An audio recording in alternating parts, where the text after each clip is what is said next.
আসসালামু আলাইকুম। এই ভিডিওটা আমি কোনো স্ক্রিপ্ট দেখে বানাচ্ছি না। এই ভিডিওটা বানাচ্ছি একটা কমেন্ট দেখে। ভাই লিখেছে, "ভাই আমার ইচ্ছা আছে কিন্তু আমার পুঁজি নাই।" এই লাইনটা পড়ে আমার নিজের পুরোনো দিনগুলো চোখের সামনে ভেসে উঠেছে। কারণ একদিন আমিও ঠিক এই কথাটাই বলতাম। ভাই আমি কোনো বড়লোকের ছেলে না। আমার কাছেও শুরুতে না ছিল অনেক টাকা, না ছিল কারো সাপোর্ট। কিন্তু একটা জিনিস ছিল, নিজের কিছু করার ইচ্ছা। আমি ছাগল খামার শুরু করেছিলাম মাত্র একটা ছাগল দিয়ে। অনেকেই তখন বলেছিল, "একটা ছাগল দিয়ে খামার হয় নাকি?" কিন্তু আমি হাল ছাড়িনি। আজ আল্লাহর রহমতে সে একটা ছাগল থেকে বাচ্চা হয়েছে। এখন আমার ৩ টা ছাগল। গরুর খামারের কথাও বলি। আমি শুরু করেছিলাম মাত্র ২ টা গরু দিয়ে। তখন অনেকে হাসতো, অনেকে বলতো, "এত কষ্ট করে লাভ কি?" কিন্তু আমি জানতাম আজ ছোট হলেও কাল বড় হতে পারে। আজ ধীরে, ধীরে করে আমার কাছে ৬ টা গরু আছে। একদিনে হয়নি ভাই। ঘুমিন রাত, শরীরের কষ্ট, অনেক ত্যাগের ফল এটা। হাঁসের খামারও আমি শুরু করেছি মাত্র ৩ টা হাঁস দিয়ে। আজ আল্লাহর রহমতে এখন আমার কাছে ৯ টা হাঁস আছে। আমি কখনো শর্টকাট চাইনি, আমি ধৈর্য ধরেছি।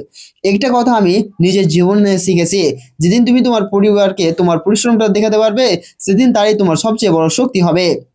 শুরুতে তারা বুঝতো না, কিন্তু আজ তারা দেখে আমি চেষ্টা করছি, আমি লেগে আছি।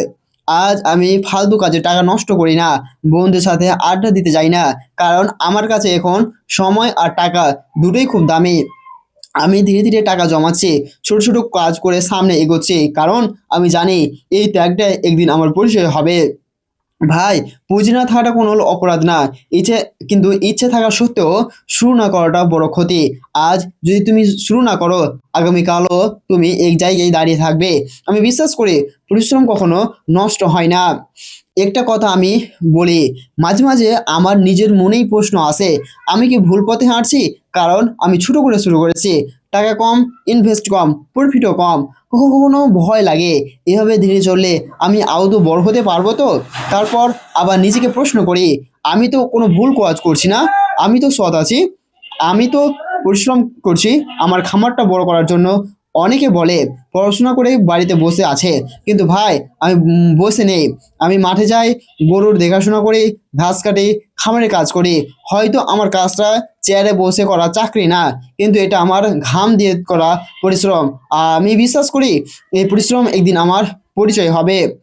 আমারও একটা স্বপ্ন আছে, একদিন আমারও একটা স্বপ্নের খামার হবে ইনশাআল্লাহ। এই ভিডিওটা যদি তোমার নিজের গল্প মনে হয় তাহলে কমেন্ট করো, আমি শুরু করব ইনশাআল্লাহ।